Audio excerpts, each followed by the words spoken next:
Kaatera cinema 50ನೇ ದಿನದ ಸಕ್ಸಸ್ನಲ್ಲಿ ಭರ್ಜರಿಯಾಗಿ ಇನ್ನೂ ಸಹ ಥಿಯೇಟರ್ನಲ್ಲಿ ಓಡ್ತಿದೆ. ಈ ಒಂದು ವೇಳೆ ನಟ ದರ್ಶನ್ ಅವರ ಒಂದು ಹೇಳಿಕೆ ಇರ್ಬೋದು, ಅವರ ಪದಬಳಿಕೆ ಇರ್ಬೋದು, ಹಲವಾರು ಜನಕ್ಕೆ ಅದು ಇಷ್ಟವಾಗಿಲ್ಲ. ಸೊ ಇದನ್ನು ಆಕ್ಷೇಪಗೊಳಿಸಿ ಕರ್ನಾಟಕ ಪ್ರಜಾಪರ ವೇದಿಕೆಯವರು ಇವತ್ತು ಫಿಲ್ಮ್ ಚೇಂಬರ್ಗೆ ದೂರನ್ನ ಕೊಡೋದಕ್ಕೆ ಆಗಮಿಸಿದ್ದಾರೆ. ಏನು ಹೇಳ್ತಾರೆ ಅದರ ಬಗ್ಗೆ, ಯಾಕೆ ಅಷ್ಟೊಂದು ಬೇಸರ ಯಾಕೆ ಅವರು ವ್ಯಕ್ತಪಡಿಸ್ತಿದ್ದಾರೆ ಅನ್ನೋಂಥದ್ದನ್ನು ಮಾತಾಡಿಸ್ತಾ ಹೋಗ್ತೀನಿ. ಸರ್ ನಮಸ್ತೆ. ಮೊದಲನೇದಾಗಿ ಈ ವಿಚಾರವಾಗಿ ಏನು ಹೇಳ್ತೀರಾ? ಮೊದಲನೇ ಕನ್ನಡ ಮನಸ್ಸುಗಳಿಗೆ ನಮಸ್ಕಾರನ ಹೇಳ್ತಾ, ಇವತ್ತು ತುಂಬ ಕನ್ನಡಿಗರಿಗೆ ನೋವು ತರುವಂಥ ವಿಚಾರ. ಒಬ್ಬ ಆರಾಧ್ಯ ದೈವ ಅಂತ ಹೇಳ್ಬಿಟ್ಟು ಏನು ಅಭಿಮಾನಿಗಳು, ದರ್ಶನ್ ಅವರ ಅಭಿಮಾನಿಗಳು ದೇವಸ್ಥಾನದಲ್ಲಿ ಗರ್ಭಗುಡಿಲಿ ದೇವ್ರನ್ನ ಹೇಗಿಟ್ಟು ಪೂಜೆ ಮಾಡ್ತಾರೋ ಆ ಮಟ್ಟಿಗೆ ಪೂಜೆ ಮಾಡೋವಂಥ ವ್ಯಕ್ತಿ ದೇವ್ರ ಥರ ನಡ್ಕೊಳ್ತಾ ಇಲ್ಲ. ಒಬ್ಬ ಕುಡುಕ ದರ್ಶನ್ ಬಂದು ಒಬ್ಬ ದೊಡ್ಡ ಕುಡುಕ. ಈ ವ್ಯಕ್ತಿ ಹಲವಾರು ಮಹಿಳೆಯರ ಜೊತೆ ಅಸಭ್ಯವಾಗಿ ನಡ್ಕೊಂಡಿದ್ದೆ. ಒಬ್ಬ ಚಿತ್ರ ಏನೋ ನಾಯಕಿ ಆಗಿರ್ಬೋದು, ಅನಿತಾನೋ ಅಂಕಿತಾನೋ ಒಬ್ರು ಇದ್ದರು, ಅವ್ರ ವಿಚಾರವಾಗಿ ಜೈಲಿಗೆ ಹೋಗಿ ಬಂದರು. ಅದಾದಮೇಲೆ ಯಾವುದೋ ಒಂದು ಅವರೊಂದು ಏನೋ ಫಾರ್ಮ್ ಹೌಸಲ್ಲಿ ಕೂಡ, ಮತ್ತು ಮೊನ್ನೆ ಯಾವುದೋ ತಿಂಗಳಲ್ಲಿ ಅವರು 10 ವರ್ಷದಿಂದ ನನಗೆ ಸಂಬಂಧ ಇದೆ ಅಂತ ಹೇಳ್ಬಿಟ್ಟು, ಇದು ಎಲ್ಲೋ ಒಂದು ಕಡೆ ಇದು ಅವರ ಅಭಿಮಾನಿಗಳಿಗೆ, ಕನ್ನಡ ಮನಸ್ಸು ಎಷ್ಟೋ ಅಮಾಯಕರು ಅಭಿಮಾನಿಗಳು ಎಷ್ಟೋ ನೋಡಿ. ಈಗ ಪರೀಕ್ಷೆ ಬರ್ತಾಯಿದೆ, ಪರೀಕ್ಷೆ ಸಂದರ್ಭದಲ್ಲಿ ಏನಾಗುತ್ತೆ, ಇವ್ರ ಚಿತ್ರ ರಿಲೀಸ್ ಆಯಿತು ಅಂದರೆ ಇವ್ರು ದುಡ್ಡ ಏನು ಮಾಡ್ತಾರೆ, ಆ ಪರೀಕ್ಷೆಗೆ ಫೀಸ್ ಕಟ್ಟುವಂಥ ದುಡ್ಡು ಸಮೇತನೂ ಫ್ಲೆಕ್ಸ್ಗಳು ಹಾಕ್ತಾರೆ. ಪರೀಕ್ಷೆಗೆ ಎಷ್ಟೋ ಜನ ಅಟೆಂಡ್ ಆಗಿಲ್ಲ ಅಂತ ಪೋಷಕರ ಕಂಪ್ಲೇಂಟ್ ನಮ್ಮ ಹತ್ರ ಇದೆ. ಈ ಥರ ಇರಬೇಕಾದ್ರೆ ವ್ಯಕ್ತಿ ಹೇಗಿರಬೇಕು? ದೇವ್ರಂತ ಪೂಜೆ ಮಾಡೋಂಥ ವ್ಯಕ್ತಿ ದೇವ್ರ ಥರ ನಡ್ಕೋಬೇಕಾ? ಒಬ್ಬ ಕುಡುಕ ದರ್ಶನ್ ಅಭಿಮಾನಿಗಳಿಗೆ ನೇರವಾಗಿ ಹೇಳ್ತಾ ಇದ್ದೀನಿ, ಈ ಕುಡುಕ ದರ್ಶನ್ ಈ ಮನುಷ್ಯ ಮಾಡ್ತಾ ಇರ್ತಕ್ಕಂಥ ಕೆಲಸಗಳು ಯಾವುದಾದ್ರೂ ನಿಮಗೆ ಯಾವ ಥರ ಇಷ್ಟ ಆಗ್ತಾನೆ ಮನುಷ್ಯ? ಯಾವ ಥರ ಅಂದರೆ ರಾಜಣ್ಣವರಿದ್ದರು, ಅಂಬರೀಷ್ ಅವರಿದ್ದರು, ವಿಷ್ಣುವರ್ಧನ್ ಅವರಿದ್ದರು, ಶಂಕರ್ನಾಗ್, ಇವ್ರನ್ನೆಲ್ಲ ನೋಡಿ. ದರ್ಶನ್ ಅವರ ಯಾರೋ ಅಭಿಮಾನಿಗಳಿದ್ದೀರೋ ನೀವುಗಳು ಅರ್ಥ ಮಾಡ್ಕೋಬೇಕು. ದೇವ್ರಂತ ಪೂಜೆ ಮಾಡಬೇಕು ಅಂದರೆ ದೈವ ಮನಸ್ಸಿರಬೇಕು. ಒಬ್ಬ ಕುಡುಕ ದರ್ಶನ್ಗೆ ನೀವು ಯಾವ ಥರ ಅಭಿಮಾನನ ತೋರಿಸ್ತೀರಾ? ಒಂದು ಅವಾಚ್ಯ ಶಬ್ದ, ಸಾವಿರಾರು ಜನ ದೊಡ್ಡ ಹಿರಿಯ ಕಲಾವಿದರು ಮತ್ತು ಹಿರಿಯ ರಾಜಕಾರಣಿಗಳಿದ್ದಾರೆ. ಏನೋ ತಗಡು ಅನ್ನೋದು ನಿರ್ಮಾಪಕರಿಗೆ, ಅಣ್ಣವ್ರು ಏನು ಹೇಳ್ತಾಯಿದ್ರು ಅಂದರೆ ನಿರ್ಮಾಪಕರಿಗೆ ಅನ್ನದಾತರು ಅಂತ ಹೇಳ್ತಾಯಿದ್ರು. ಈ ಕುಡುಕ ದರ್ಶನ್ ಏನು ಹೇಳ್ತಾರೆ, ಕಿತ್ತೋ ತಗಡು, ಗುಮ್ಮಿಸ್ಕೋತೀಯ ಅಂದರೆ ಇದು ಹಳೆ ಪದ. ಇವಾಗಿನ ಜನ್ರೇಷನಲ್ಲಿ ಗುಮ್ಮಿಸ್ಕೋತೀಯ ಅರ್ಥ ಇರೋದ್ರೆ ನಿನ್ನ ಚುಚ್ಚಿಸ್ಕೊಳ್ತೀಯ, ನಿನ್ನ ಸಾಯಿಸ್ತೀನಿ ಅನ್ನೋ ಥರ ಸಮವಾದ ಪದ ಅದು. ಆಗಿನ ಕಾಲದಲ್ಲಿ ಗುಮ್ಮಿಸ್ಕೊತೀಯ ಅಂದರೆ ಕೊಲೆ ಮಾಡ್ತೀನಿ, ನೀನು ಕೊಲೆ ಹಾಕ್ತೀಯ ಅನ್ನೋ ಮಟ್ಟಕ್ಕೆ ಆ ಪದ ಸರಿಸಮವಾಗಿದೆ.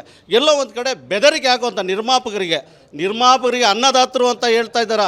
ಅಣ್ಣವ್ರು ಹುಟ್ಟಿರ್ತಕ್ಕಂಥ ಈ ನಾಡಿನಲ್ಲಿ ನಿರ್ಮಾಪಕರಿಗೆ ಗುಮ್ಮಿಸ್ಕೊತೀಯ, ಕೊಲೆ ಮಾಡ್ತೀನಿ ಅನ್ನೋ ಮಟ್ಟಕ್ಕೆ ಆ ಪದನ ಬಳಸ್ತಾ ಇದ್ದಾರೆ. ಅಂದರೆ ಈ ಕುಡುಕ ದರ್ಶನ್ಗೆ ಅಭಿಮಾನಿಗಳು ಏನು ಅಮಾಯಕ ಅಭಿಮಾನಿಗಳು ಇವಾಗಲಾದರೆ ಎಚ್ಚೆತ್ಕೋಬೇಕು. ದರ್ಶನ್ ಈ ಕೂಡಲೇ ನಾವು ಕಮಿಷನರ್ಗೂ ಸಮೇತನೂ ದೂರು ಕೊಡ್ತಾ ಇದ್ದೀವಿ, ದರ್ಶನ್ ಅವರ ಬಂಧಿಸಬೇಕು ಅಂತ. ಚಲನಚಿತ್ರ ವಾಣಿಜ್ಯ ಮಂಡಳಿ ಅಧ್ಯಕ್ಷರಿಗೆ ಸಮೇತ ನಾವು ದೂರು ಕೊಟ್ಟಿದ್ದೀವಿ. ಅವ್ರಿಗೆ ಈ ಕೂಡಲೇ ನೀವು ಕನ್ನಡ ಚಲನಚಿತ್ರದಿಂದ ಬಹಿಷ್ಕರಿಸಬೇಕು. ಇಂಥ ಕುಡುಕ ನಟನಿಗೆ ಮರ್ಯಾದೆ ಏನೋ ಬೇರೆ ನಟರಿಗೆ, ಜಗ್ಗೇಶ್ ಅವ್ರ ವಿಚಾರದಲ್ಲಾಗಲಿ ಅವ್ರನ್ನ ಪಾಪ ಅಷ್ಟು ದೊಡ್ಡ ಹಿರಿಯ ನಟನ್ನ ಎಲ್ಲೋ ಒಂದು ಕಡೆ ಕೂಡಾಕುವಂಥ ಕೆಲಸ ಮಾಡ್ತಾರೆ ಕೆಲವರು ಅಭಿಮಾನಿಗಳು. ಅವ್ರ ಅಭಿಮಾನಿಗಳು ಅಂತ ಹೇಳ್ಕೊಳ್ಳೋವಂಥವ್ರು ಕೆಲವರು ದರ್ಶನ್ ಕಡೆಯವರು. ಇದು ಎಲ್ಲೋ ಒಂದು ಕಡೆ ಸಮಾಜಕ್ಕೆ, ಅಮಾಯಕ ಅಭಿಮಾನಿಗಳಿಗೆ ಎಲ್ಲೋ ಒಂದು ಕಡೆ ತಪ್ಪು ಸಂದೇಶ ರವಾನೆ ಆಗ್ತಾಯಿದೆ. ದಾರಿ ತಪ್ಪಿದ ಮಗ ಕುಡುಕ ದರ್ಶನ್ ಅವರಿಗೆ ಯಾರ್ಯಾರು ಅಭಿಮಾನಿಗಳಿದೋ ದಯವಿಟ್ಟು ಇವತ್ತೇ ಎಚ್ಚೆತ್ಕೊಳ್ಳಿ. ಇಂಥ ಒಬ್ಬ ನಿಮ್ಮ ಹೀರೋ, ಈ ನಾಯಕ, ಈ ಕುಡುಕ ದರ್ಶನ್ ನಮ್ಮ ಕರ್ನಾಟಕ ಅವಶ್ಯಕತೆ ಇದೆಯಾ? ಯಾರಿಗೂ ಗೌರವ ಕೊಡದೇ ಇರತಕ್ಕಂಥ ವ್ಯಕ್ತಿ ನಮ್ಮ ಕರ್ನಾಟಕ ಅವಶ್ಯಕತೆ ಇದೆಯಾ ಅನ್ನೋದು ನಮ್ಮ ಯಜ್ಞ ಪ್ರಶ್ನೆ. ಈ ದಿನ ನಾವು ಕರ್ನಾಟಕ ಪ್ರಜಾಪರ ವೇದಿಕೆ, ಕನ್ನಡ ಶಫಿ ಹಾಗೂ ನಮ್ಮ ಯಾರೋ ಚನ್ನಣ್ಣವರಾಗಲಿ, ಏರ್ ಸ್ವಾಮಿಯವರಾಗಲಿ ಎಲ್ಲ ಒಟ್ಟಿಗೆ ಬಂದ್ಬಿಟ್ಟು ನಾವು ಇವತ್ತು ದೂರು ಕೊಟ್ಟಿದ್ದೀವಿ. ಈಗ ಚನ್ನಣ್ಣವ್ರು ಮಾತಾಡ್ತಾರೆ. ಅಲ್ಲ ಸರ್, ಈಗ ಉಮಾಪತಿ ಅವರು ಅವ್ರ ಅಂದರೆ ಏನು ಅವ್ರು ಮಾತಾಡಿದ್ರು, ದರ್ಶನ್ ಸರ್ ಮಾತಾಡಿದ್ರು, ಅದಕ್ಕೆ ಪ್ರತಿ ಉತ್ತರನ ಕೊಟ್ಟಿದ್ದಾರೆ. ಅವ್ರ ನಾನು ತಲೆ ಕೆಡಿಸ್ಕೊಳೋದಿಲ್ಲ, ಅವ್ರು ಮಾತಾಡಿದ್ರೆ ಹೌದು ನಾನು ತಗಡೆ ಅಂತ ಹೇಳಿ ಪ್ರೂವ್ ಮಾಡೋದ್ರಿಂದಲೇ ಪ್ರೂವ್ ಮಾಡ್ತೀನಿ ಅಂತ ಹೇಳಿ ಅವ್ರು ಸುಮ್ಮನಾಗಿದ್ದಾರೆ. ಮತ್ತು ಈ ಆಕ್ರೋಶ ಯಾಕೆ, ಮತ್ತು ಇದನ್ನು ಯಾಕೆ ಬೆಳವಣಿಗೆ ಮುಂದೆ ಹಾಕ್ತಾ ಇದ್ದೀರಾ ಅನ್ನೋ ಇದು ಕೇವಲ ಒಬ್ಬ ನಟ ಮತ್ತು ನಿರ್ಮಾಪಕನ ಮಧ್ಯೆ ನಡೀತಾ ಇರ್ತಕ್ಕಂಥಲ್ಲ, ಇಡೀ ರಾಜ್ಯ ನೋಡ್ತಾ ಇದೆ. ದರ್ಶನ್ ಅಂತ ಬಂದು ಸಾರ್ವಜನಿಕ ವಲಯದಲ್ಲಿ ಇರ್ತಕ್ಕಂಥದ್ದು, ಪಬ್ಲಿಕ್ ಸೆಕ್ಟರಲ್ಲಿ ಇರ್ತಕ್ಕಂಥ ವ್ಯಕ್ತಿ ನಾನಾಗಿರ್ಬೋದು, ತಾವುಗಳಾಗಿರ್ಬೋದು, ಅಥವಾ ಯಾರು ನಟರಾಗಿರ್ಬೋದು, ಅಥವಾ ರಾಜಕಾರಣಿಗಳಾಗಿರ್ಬೋದು. ಒಂದು ವಿಚಾರ ಅಂತ ಬಂದಾಗ ನಮ್ಮನ್ನು 100 ಜನ ನಮ್ಮನ್ನು ಹಿಂಬಾಲಿಸ್ತಾ ಇರ್ತಾರೆ, ಫಾಲೋವರ್ಸ್ ಇರ್ತಾರೆ, ಅಭಿಮಾನಿಗಳಿರ್ತಾರೆ, ನಮ್ಮನ್ನ ಫಾಲೋವರ್ಸ್ ಇರ್ತಾರೆ. ಆಗಿರಬೇಕಾದ್ರೆ ಅದರಲ್ಲೂ ದರ್ಶನ್ ಅನ್ನೋದು ಸಾಮಾನ್ಯ ವ್ಯಕ್ತಿ ಅಲ್ಲ. ಎಲ್ಲೋ ಒಂದು ಕಡೆ ಅಭಿಮಾನಿಗಳು ದೇವಸ್ಥಾನದ ಏನು ಗರ್ಭದ ಗುಡಿಯಲ್ಲಿ ದೇವ್ರನ್ನ ಯಾವ ಥರ ಭಕ್ತಿಯಿಂದ ಪೂಜೆ ಮಾಡ್ತಾರೋ ಆ ಮಟ್ಟಿಗೆ ಪೂಜೆ ಮಾಡೋವಂಥ ವ್ಯಕ್ತಿ. ಆ ವ್ಯಕ್ತಿ ಈ ರೀತಿ ನಡ್ಕೊಳ್ತಾ ಇರೋದಕ್ಕೆ ನಾವು ಸಂಘಟನೆ ವತಿಯಿಂದ ನಾವಾಗಲಿ ಕನ್ನಡಿಗರಾಗಲಿ ಆಕ್ರೋಶಗೊಳ್ಳೋದಕ್ಕೆ ಕಾರಣನೇ ದರ್ಶನ್ ಅವರು ಏನೋ ಆ ಮಟ್ಟಿಗೆ ಬೆಳೆದಿರ್ತಕ್ಕಂಥ ವ್ಯಕ್ತಿ, ಸಮಾಜಕ್ಕೆ ಮಾದರಿ ಆಗಿರ್ಬೇಕಂತ ವ್ಯಕ್ತಿ. ಕುಡಿದು ಹೆಂಗಂದ್ರೆ ಹಂಗೆ ಮಾತಾಡೋದು, ಹೆಂಗಂದ್ರೆ ನಡ್ಕೊಳ್ಳೋದು, ಹೊಡಿಯೋದು, ಹೋಟ್ಲಲ್ಲಿ ಕೆಲಸ ಮಾಡೋರು, ಇಷ್ಟೆಲ್ಲ 1-2 ಇವ್ರದ್ದು ಹೇಳ್ತಾ ಹೋದರೆ ಅಹಂಕಾರಿ ನಟ ಅಂತ ಹೇಳ್ಬೋದು. 1934ರಲ್ಲಿ ಗುಬ್ಬಿ ವೀರಣ್ಣನವರ ನಾಯಕತ್ವದಲ್ಲಿ ಏನು ನಾಯಕ ನಟನಾಗಿ ಸತಿ ಸುಲೋಚನಾ ಅಂತ ಒಂದು ಕನ್ನಡ ಚಲನಚಿತ್ರ ಬಂತು. ಅವತ್ತಿಂದ ಇವತ್ತು ಇವುದೇ ದರ್ಶನ್ ಅವ್ರದ್ದು ಕಾಟೇರ ಚಲನಚಿತ್ರದವರೆಗೂ ಈ ಥರ ನಟನ ನಾವು ನೋಡಿಲ್ಲ. ಹಿರಿಯ ನಟರಾಗಲಿ ನಿರ್ಮಾಪಕರು ಯಾರೂ ನೋಡಿಲ್ಲ. ದುರಹಂಕಾರಿ, ಕನ್ನಡದ ದುರಹಂಕಾರಿ. ಆಂಧ್ರದಿಂದ ಕೆಲವರು ನಮಗೆ ಫೋನ್ ಮಾಡ್ತಾರೆ, ಏನು ದರ್ಶನ್ ಅವ್ರದ್ದು 2 ತಿಂಗಳು 3 ತಿಂಗಳು ಒಂದೊಂದು ಏನಾದರೂ ಒಂದು ಸಮಸ್ಯೆ ಬರ್ತಾ ಇರುತ್ತೆ, ನಿಮ್ಮ ಕನ್ನಡ ಚಲನಚಿತ್ರ ಏನಾದರೂ ಜಗಳ ಆಗ್ತಾ ಇರುತ್ತೆ, ತಮಿಳ್ನಾಡಿಂದ ಫೋನ್ ಮಾಡ್ತಾರೆ. ಹೀಗಿರಬೇಕಾದ್ರೆ ನಮ್ಮ ಕನ್ನಡ ಚಲನಚಿತ್ರ 5 ವರ್ಷದಲ್ಲಿ ಇಡೀ ಪ್ರಪಂಚ ಬುರ್ಜ್ ಖಲೀಫಾ ಒಂದು ಕಟ್ಟಡದಲ್ಲಿ ನಮ್ಮ ಕನ್ನಡ ಬಾವುಟ ಹಾರುತ್ತೆ ಅಂದರೆ ಇಡೀ ಪ್ರಪಂಚ ಕನ್ನಡದವ್ರು ನೋಡ್ತಾ ಇದ್ದಾರೆ, ಕರ್ನಾಟಕ ನೋಡ್ತಾ ಇದ್ದಾರೆ. ಅಂದಮೇಲೆ ದರ್ಶನ್ ಅವ್ರು ಹೇಗಿರಬೇಕು, ಅವ್ರ ನಡವಳಿಕೆ ಹೇಗಿರಬೇಕು, ಅಭಿಮಾನಿಗಳು ನೋಡ್ತಾ ಇರ್ತಾರೆ ಹೇಗಿರಬೇಕು. ಈಗ ಮನೆಗಳಲ್ಲಿ ಅವ್ರ ಅಭಿಮಾನಿಗಳ ಮನೆಗಳಲ್ಲಿ ಹೇಗೆ ನಡ್ಕೋಬೇಕು, ಈ ಮನುಷ್ಯನ ಪೂಜೆ ಮಾಡೋಂಥ ಅಭಿಮಾನಿಗಳು ಹೇಗೆ ನಡ್ಕೋಬೇಕು, ಸಮಾಜದಲ್ಲಿ ಹೇಗೆ ನಡೀಬೇಕು, ಇವನ್ನ ಫಾಲೋ ಆ ಒಂದು ಉದ್ದೇಶ ಇಟ್ಕೊಂಡು ನಾವು ದೂರ ಕೊಡೋಕ್ಕೆ ಬಂದಿರೋದು. ಯಾವುದೇ ನಿರ್ಮಾಪಕ ಮತ್ತು ನಟನ ಮಧ್ಯೆ ನಡೀತಾ ಜಗಳ ಅಲ್ಲ. ಇಡೀ ರಾಜ್ಯ ನೋಡೋಂಥ ಒಂದು ಘಟನೆ ಆಗಿರೋದ್ರಿಂದ ನಾವು ಇಲ್ಲಿ ಬಂದಿರೋದು. ಈ ಪ್ರಶ್ನೆ ಈಗ ಕೇಳ್ತಿರೋದು ನನ್ನದಲ್ಲ ಅನ್ನೋದು ಇದ್ರೂ ಅವರ ಅಭಿಮಾನಿಗಳು ನಿಮಗೆ ಕೇಳ್ತಾರೆ. ಏನಂತ ಹೇಳಿದ್ರೆ, ಈಗ ಅವರು ಬಳಸಿರುವಂತಹ ಪದ ಬಳಕೆಗಳು ತಪ್ಪು ಅನ್ನೋದು ನಿಮ್ಮ ಒಂದು ಆಕ್ಷೇಪ. ಜೊತೆಗೆ ಈಗ ನೀವು ಕುಡುಕ ದರ್ಶನ್ ಅನ್ನೋವಂಥದ್ದು ಹೇಳ್ತಿರೋವಂಥದ್ದು, ಅವರು ಹೇಳ್ಬೋದು ನೀವು ಪದ ಬಳಕೆ ಮಾಡ್ತಿರೋದು ಸರಿ ಇಲ್ಲ, ದರ್ಶನ ಒಂದು ನಟನಾಗಿ ಅವ್ರಿಗೆ ನೀವು ಪದ ಬಳಕೆ ಮಾಡ್ತಿರೋವಂಥದ್ದು ಸರಿ ಇಲ್ಲ ಅಂತ ಹೇಳ್ಬೋದು. ಇಲ್ಲ, ಖಂಡಿತ ನೀವು ಕೇಳೋ ಪ್ರಶ್ನೆ ಸಮಂಜಸವೇ. ಈಗ ಈ ವ್ಯಕ್ತಿಗೆ ನಾವು ಈ ಪದನ ಬಳಸಿ ಈ ರೀತಿ ನಾವು ಆ ಮನುಷ್ಯನಿಗೆ ಪ್ರಶ್ನೆ ಮಾಡಿಲ್ಲ ಅಂತಾದರೆ ಇಡೀ ರಾಜ್ಯದಲ್ಲಿ ಎಲ್ಲೂ ಕೋಟ್ಯಾಂತರ ಅಭಿಮಾನಿಗಳಿದ್ದಾರೆ. ಆ ಕೋಟ್ಯಾಂತರ ಅಭಿಮಾನಿಗಳ ಕಥೆ ಏನಾಗಬೇಕು? ಆ ಅಭಿಮಾನಿಗಳು ಇವ ನೋಡಿ, ಎಷ್ಟೋ ಸ್ಕೂಲು ಕಾಲೇಜುಗಳಿಗೆ ಫೀಸ್ ಕಟ್ತಾ ಇಲ್ಲ. ಇವರು ಫಿಲ್ಮ್ ಬಂತು ಅಂದರೆ ಏನೋ ಫೀಸ್ ದುಡ್ಡು ಎತ್ಕೊಂಡು ಫ್ಲೆಕ್ಸ್ ಆಗ್ತಾ ಇದ್ದಾರೆ, ಪರೀಕ್ಷೆಗಳಿಗೆ ಅಟೆಂಡ್ ಆಗ್ತಾ ಇಲ್ಲ. ಅಂಥ ಪೋಷಕರ ಕಂಪ್ಲೇಂಟ್ಗಳು ನಮ್ಮ ಹತ್ರ ಇದೆ. ಹೀಗಾದರೆ ಸಮಾಜನ ಇವ್ರ ಅಭಿಮಾನಿಗಳನ್ನ ಎಲ್ಲಿ ಕರ್ಕೊಂಡು ಹೋಗ್ತಾರೆ? ಯಾವ ಥರ ಇವರು ದಾರಿ ತಪ್ಪಿದ ಮಗ ಇವರಾಗಿದ್ದು ಅಲ್ಲದೆ ಇವ್ರ ಅಭಿಮಾನಿಗಳು ಸಮೇತ ದಾರಿ ತಪ್ಪಿದ ಮಗ, ದಾರಿ ತಪ್ಪಿಸೋವಂಥ ಕೆಲಸ ಏನಕ್ಕೆ ಮಾಡಬೇಕು ಅನ್ನೋದು ನನ್ನ ಪ್ರಶ್ನೆ.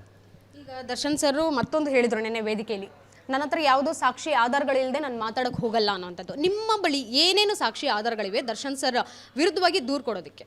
ಈಗ ವಿಡಿಯೋದಲ್ಲೇ ಇದೆಯಲ್ಲ ಮೇಡಮ್. ಈಗ ಒಂದು ನಿಮಿಷ ಈಗ ಮಾಧ್ಯಮದವರು ಈಗ ನೀವು ಪ್ರತಿಯೊಂದು ತೋರಿಸ್ತಾ ಇರೋದು ಅವತ್ತಿಂದ ಇವತ್ತವರೆಗೂ ಮಾಧ್ಯಮದಲ್ಲಿ ತೋರಿಸ್ತಾರೆ, ಯಾವುದು ಸುಳ್ಳು ತೋರಿಸ್ತಾ ಇಲ್ಲ ತಾನೆ. ದರ್ಶನ್ ನಮ್ದಲ್ಲ, ಇವಾಗ ನೀವು ಹೇಳ್ತಿದ್ದೀರ ಅಂದಾಗ ನಿಮ್ಮ ಬಳಿ ಇರಬೇಕು. ಪ್ರತಿಯೊಂದು ವಿಡಿಯೋ ಫುಟೇಜ್ ಅವ್ರು ಮಾತಾಡಿರೋ ವಿಡಿಯೋ ಫುಟೇಜ್ಗಳೆಲ್ಲ ಪ್ರತಿಯೊಂದು ನಾವು CD ಆಗಲಿ ಪೆನ್ ಡ್ರೈವಲ್ಲಿ ಮಾಡಿಟ್ಟಿದ್ದೀವಿ.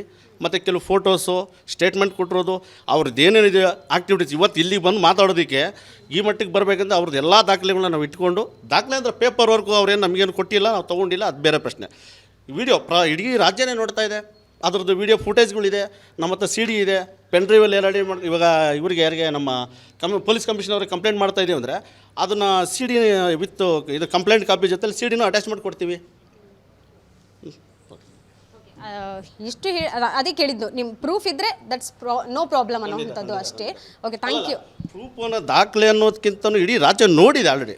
ಈಗ ನಾನೇನು ಹೊಸ್ದಾಗಿ ತೋರಿಸೋದಂಥದ್ದು ಏನಿಲ್ಲ. ಈಗ ಇಲ್ಲೋದು ಯಾವುದೋ ಒಂದು ರಾಜಕಾರಣಿಗಳು ಹೇಳ್ತಾರಲ್ಲ ನನ್ನ ಹತ್ರ CD ಇದೆ ಬಿಡ್ತೀನಿ ಆ ಥರ ಏನಿಲ್ಲ. ಆಲ್ರೆಡಿ ಎಲ್ಲ ನೋಡಿರೋದೇ, ಪ್ರತಿಯೊಬ್ಬರು ನೋಡಿರ್ತಕ್ಕಂಥ ವೀಡಿಯೋನೇ ಅದು.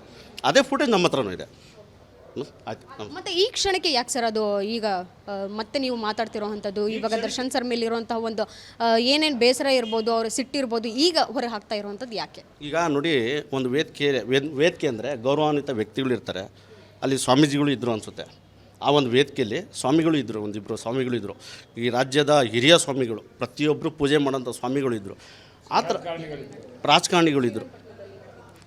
ಹೌದೌದು, ಇದು ಕಾಟೇರ 50 ದಿನದ್ದು ವೇದಿಕೆಯಲ್ಲಿ ಅಲ್ಲಲ್ಲ. ನಾನು ನಿಮ್ಗೆ ಏನು ಹೇಳ್ತಾ ಇದ್ದೀನಿ ಅಂದರೆ, ಅಲ್ಲ 50 ಬೆಳ್ಳಿ ಹಬ್ಬದ ಒಂದು 50ನೇ ದಿನದ ಇದ್ರ ಕಾಟೇರ ಇದರಲ್ಲಿ ನಡೆದಿದ್ದು ಮಾತುಕತೆ. ನಮ್ಮ ನಿರ್ಮಾಪಕರಿಗೆ ಬೈದಿರೋದು ಕಾಟೇರ ಚಿತ್ರದ 50 ದಿನ ಸೆಲೆಬ್ರೇಷನ್ ನಡೆದಿದ್ದು ಪ್ರಸನ್ನ ಥಿಯೇಟ್ರಲ್ಲಿ. 50 ದಿನದ ಕಾಟೇರ ಚಿತ್ರದಲ್ಲಿ ನಡೆದಿರೋದು ಇದು. ಅನುಕ್ಷಣದ ಸುದ್ದಿಗಳಿಗಾಗಿ ವಿಸ್ತಾರ ನ್ಯೂಸ್ ಯೂಟ್ಯೂಬ್ ಚಾನೆಲ್ ಸಬ್ಸ್ಕ್ರೈಬ್ ಮಾಡಿ. ಹೊಸ ಸುದ್ದಿಗಳ ನೋಟಿಫಿಕೇಶನ್ಗಾಗಿ ಬೆಲ್ ಐಕಾನ್ ಕ್ಲಿಕ್ ಮಾಡಿ. ಲೇಟೆಸ್ಟ್ ಅಪ್ಡೇಟ್ಸ್ಗಾಗಿ www.vistaranews.com ವೆಬ್ಸೈಟ್ಗೆ ವಿಸಿಟ್ ಮಾಡಿ. ಅಂಗೈಯಲ್ಲೇ ಜಗತ್ತಿನ ಸುದ್ದಿ ತಿಳಿಯಲು ವಿಸ್ತಾರ ನ್ಯೂಸ್ ಕನ್ನಡ ಆಪ್ ಡೌನ್ಲೋಡ್ ಮಾಡಿ.